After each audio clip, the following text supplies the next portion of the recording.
Some highlights of the Lizard Island trip for me when flying the DJI Matrice for Enterprise, just over my shoulder here. So the biggest one probably is the battery length. So I'm getting about 30 minutes in mission, plus a little bit of extra transition time to and from mission. So that battery length is incredible.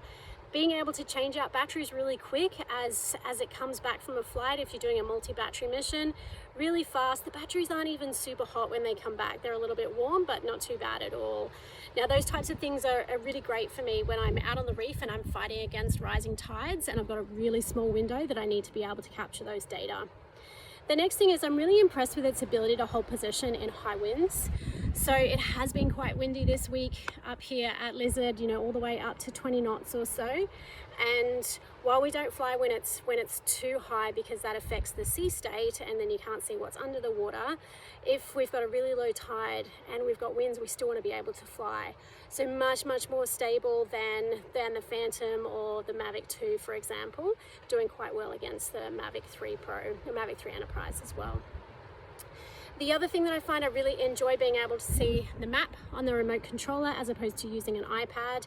The remote controller does have a limited battery life. Didn't get to the end of it, so that was okay, but just something to keep in mind when you've got longer missions.